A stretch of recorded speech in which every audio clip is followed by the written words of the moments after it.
ધામ. તો કોઈ નવા હશે, કોઈ જૂના હશે, પહેલી વાર નવા આવ્યા છે, છેલ્લા 6 મહિનાથી રાહ જોતા હશે કે બારેજા ધામ જવું છે. પછી હુકમ થયો હશે. અમુક એવા હશે અચાનક હુકમ થઈ ગયો, કોઈ પ્લાનિંગ નતું, પણ કોઈની જોડે આવવાનું થયું અને મારો મોહ લાગી ગયો. મને એક વખત સાંભળી અને અંદરથી એવું થયું કે મારા દર રવિવારે આવું છે.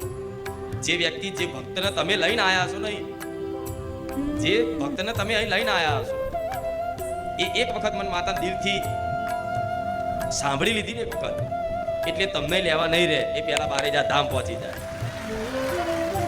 એવા ઘણા મારા ભક્તો છે, ચાહકો છે કે જે દિલથી મને માતાને ચાહે છે.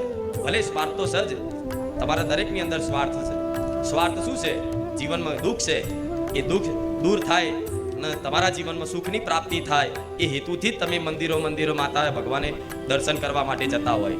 જો વ્યક્તિના જીવનમાં દુઃખ ના હોય તો કોઈને માતા ભગવાન યાદ આવે. અને એમાં આ કળિયુગ છે. આ કળિયુગના સમયમાં તો કોણ માતા ભગવાન? પણ આવા કળિયુગના સમય ગાળામાં, આધુનિક જમાનામાં, ટેકનોલોજીની દુનિયામાં, આ સમયગાળામાં તમે આટલા આસ્તિક બન્યા છો, આટલા ભક્ત બન્યા છો ને, એ જ સૌથી મારી ભેટ છે મોટી. કે આજે દિવસમાં સવારમાં ઉઠો ત્યારથી રાત્રે ઊંઘો ત્યાં સુધી દિવસમાં 100 વખતે રામનું નામ, માતાજીનું નામ લેતા હશો ને, તો તમે ધન્ય છો. આ સમયગાળાની વાત છે, આ કળિયુગના સમયગાળાની વાત છે, આધુનિક દુનિયાની સમયગાળાની વાત છે કે તમે 100 વખતે દેવી શક્તિનું નામ લેતા હોય, 100 વખત ભગવાન રામચંદ્ર ભગવાન કે કૃષ્ણનું, મહાદેવનું નામ લેતા હોય, તો ધન્ય છે તમારું જીવન. બસ ખાલી ભરોસો કરજો કે ભગવાન અને માતા હાજરા હજુર છે.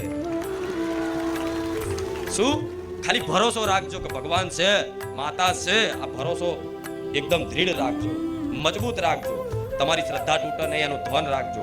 ગમે તેવી પરિસ્થિતિ આવી જાય, ગમે તેવા દુઃખના પહાડો તૂટી જાય, પણ ક્યારે તમારી શ્રદ્ધા ના તોડતા, તમારો વિશ્વાસ ના તોડતા.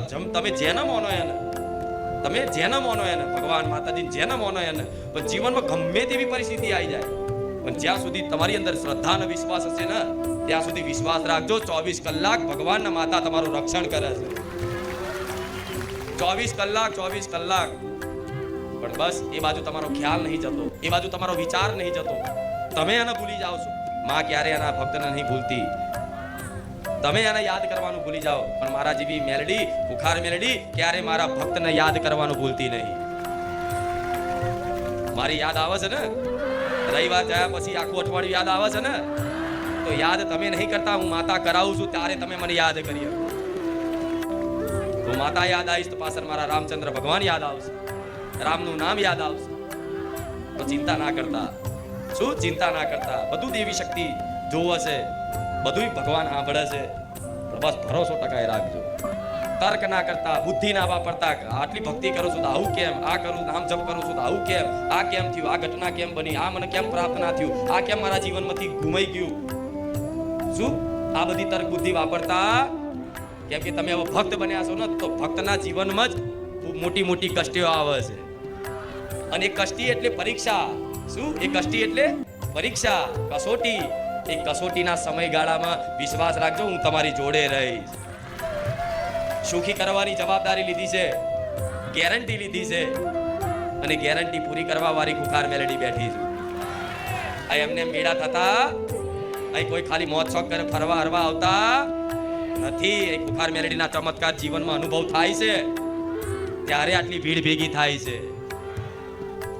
તો માતા છે એવો વિશ્વાસ દર રવિવારે અહીં આવો, સાંભળો, તો વિશ્વાસ તમારો મજબૂત થશે. ગમે તેવી પરિસ્થિતિ આવશે ને, તો તમને એ પરિસ્થિતિમાં દુઃખના લઈને નહીં રોવો તમે, પણ એ પરિસ્થિતિમાં તમે માતાનું સ્મરણ કરશો, ભગવાનનું સ્મરણ કરશો કે હે રામ વારી મેલડી, માં ત્યાં કીધું તું ને, તું બધી પરિસ્થિતિનું ધ્યાન રાખે. માં આજ મારી આવી પરિસ્થિતિ આવી જઈ છે ને મારા જીવનમાં, તો તું મારું ધ્યાન રાખે છે, મને વિશ્વાસ છે, તું મને જોવે છે, મને વિશ્વાસ છે. આવો જ્યારે વિશ્વાસ હશે ને, ખરેખર હું માતા ગમે તે રૂપે પ્રમાણ આલીશ કે દીકરા હું તારી જોડે જ છું. અને બધાને મળ્યા છે, મારા ધામમાં આવ્યા છે ને એવા ભક્તોને મારા પ્રમાણ મળ્યા છે. ખુખાર મેલડીની વાત ના થાય. એમને વગર પૂછે, વગર દાણા જોડાય, વગર બેઠક કરે, વગર પગલા પાડે, કોઈ દાડ માતાજી માથે હાથ નહીં મિલ્યો, કોઈ દિવસ ભુવાજી માથે હાથ નહીં મિલ્યો, કોઈ દિવસ કશું જ નહીં, કોઈ વારણ કારણ નહીં, કોઈ મૂળા જોડા નહીં, કશું જ કર્યા વગર આપે રૂપે ખાલી રવિવાર જવાથી, પ્રવચન સાંભળવાથી અમારા જીવનમાં સુખ શાંતિ થઈ જાય. એવા અનુભવ વાળા ઘણા બેઠા છે, ઘણા બેઠા છે. આખું જીવન બદલાઈ ગયું. માં નર્ક જેવું જીવન હતું, પણ માં હવે તો સ્વર્ગ જેવું જીવન લાગે. તો હજુ તો શરૂઆત છે, હજુ તો ભક્તિની સુગંધ આવી છે. ગયા રવિવાર કીધું તું ને, હજુ તો ભક્તિની સુગંધ આવી છે. ભક્તિનો હજુ રસપાન ચાખ્યો, જે દાડ મારી મેરડીનો ભક્તિનો રંગ ચડ્યો ને, એ દાડા દુનિયાના રંગ નહીં ચડવા દો. અને મારા ભક્તોને દુનિયાના રંગમાં રંગાવા દેવા નથી. તમે રામના બન્યા છો ને, તમે રામ વાળી મેરડીના બન્યા છો, તો મુખે જય માતાજી, જય મેરડી માં અને રામ માળી રામ જ આવવું જોઈએ. શું તમારા મુખે રામનું નામ, માતાજીનું નામ એ જ આવવું જોઈએ, કેમ કે તમે ભક્ત બન્યા છો. તો દિવસમાં 1000 વખત રામનું નામ લેતા હશો ને, તો મારો રામ ખૂબ તમારી પર પ્રસન્ન છે. આવું મન માતાને કહે છે. મારા રામચંદ્ર ભગવાન એવું કહે છે કે આ બારેજા ધામ આવનારા તમામ ભક્તો પર મારા રામની વિશેષ કૃપા થઈ છે, કેમ કે તમે મારી વાત માની અને રામનું નામ લો છો, રામનું નામ જપ કરો છો. કોઈ માળા કરે છે, કોઈ લેખન કરે છે, કોઈ મોબાઈલથી જપે છે, પણ એક નામનો હિસાબ થશે. વિશ્વાસ રાખજો. મારી ગાદી રામથી ચાલે છે, રામ નામથી ચાલે છે ને. જ્યારથી આવું ત્યાંથી રામ રામ ને, અને ગાદી પૂરી ક્યારે થાય? રામ રામ ને. આ તો રામમય વાતાવરણ કરી અને માતા રામ રામ રામ રામ કરતી કરતી આવતી હોય, તો આ રામથી જ આ માહોલ છે, રામથી જ આ શાંતિ છે, આ રામથી જ આ સુખ આનંદ છે.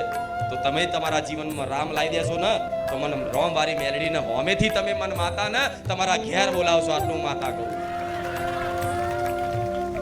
રામ મારા તો એક જ આશા છે, બધા સુખી થઈ જાય. કે સુખની કામના માટે જ મને ખબર છે તમારા જીવનમાં કેવા કેવા દુઃખ છે, કેવા તમે મને નહીં કહો ને તોય મને ખબર છે, બધાના અલગ અલગ જાતના. પણ આ મારા પ્રવચન રૂપી શબ્દોમાં બધાના દુઃખોનું સમાધાન મળે છે ને. ભલે તમે ગમે તે વિસ્તારના હશો, ગમે તે નાતના જાતના હશો, ગમે તે તમારી પરંપરા બાપ દાદાની ચાલતી હશે, પણ આ મારી વાણી એવી છે કે જે બધાને લાગુ પડે ને. એકદમ સરળતાથી આ વાત ઉતરી જાય હૃદયમાં કે માતાજી જે કહે છે ને સાચી વાત છે મારી, હાચું હાચું. તો આવું હાચું થતું હોય ને, તો તમારી અંતર આત્મા મને માતાને સ્વીકારે છે. રામ તમારી અંતર આત્મા મને માતાને સ્વીકારે છે, સાચી વાત છે મારી. તો મેં શું શીખવાડ્યું તમને જીવનમાં? મેં કોઈ જંતર મંતર નહીં કર્યા, કોઈ વારણ કારણ નહીં કર્યા, કોઈ મૂળા જોડા નહીં બંધાયા, મેં તમારા ઘેર પગલાય નહીં પાડ્યા કોઈ દાડો, કે નહીં માથે હાથે મેલ્યો. અમુક ઘણા ભાવિકો એવા કોઈ દિવસ સ્ટેજ ઉપર આવવા નહીં મળ્યું, છતાંય સુખી થઈ ગયા.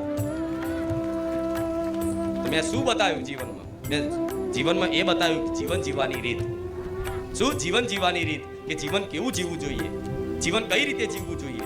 આ મેં શીખ આલી ને, અને જેણે આ શીખને ગ્રહણ કરી, સાંભળી અને જીવનમાં અમલ કરીને એના 6 મહિના નહીં થયા અને આપે રૂપે આખા એના ઘરનું વાતાવરણ, એના મનનું વાતાવરણ અને આખા જગતનું વાતાવરણ એનું આખું આનંદમય દેખાતું થઈ ગયું કે માં હવે અમને વિશ્વાસ છે કે અમે માં ડૂબવાના, હવે અમે તરી ગયા. તો વિશ્વાસ રાખજો. શું વિશ્વાસ રાખજો? તમે તરી ગયા, તમે તરી ગયા. કેમ? તમારા જીવનમાં રામ આવી ગયા છે, રામનું નામ આવી ગયું છે. કલયુગ કેવલ નામ આધારા, સુમીર નર ઉતરી પારા. મતલબ કલયુગમાં ખાલી ભગવાનનું નામ જ તમારું કલ્યાણ ઉદ્ધાર કરી શકે છે. બીજું કોઈ સાધન, કોઈ વિધિ પદ્ધતિ કામ આવતી પહેલા બધી વિધિઓ કામ લાગતી. શું? બધી વિધિઓ કામ લાગતી, પણ આ સમય એવો છે, કળિયુગ ચાલુ થઈ ગયો છે. આ કળિયુગમાં ના કોઈ હરખું ધ્યાન કરી શકે છે, ના કોઈ હરખું યજ્ઞ કરી શકે છે, ના કોઈ હરખી કોઈ વિધિ ઉપાસના કરવાની કોઈ વિધિ હરખી જાણે છે. આ તમે પૂજા કરવાની વિધિ જાણો છો? નહીં જાણતા. તો એ વિધિ સિદ્ધ ના થાય, એ અનુષ્ઠાને સિદ્ધ ના થાય. આજ યજ્ઞ કરવાનું તમે હરખું યજ્ઞ કરી શકો છો? પહેલાના યજ્ઞ એક મહિના સુધી ના હોય. આમ જો તો હજારો વર્ષ સુધીના યજ્ઞ હોય, પણ 100 વર્ષ પહેલાની વાત કરું ને તો 11 દિવસના હવન થતા, યજ્ઞ થતા.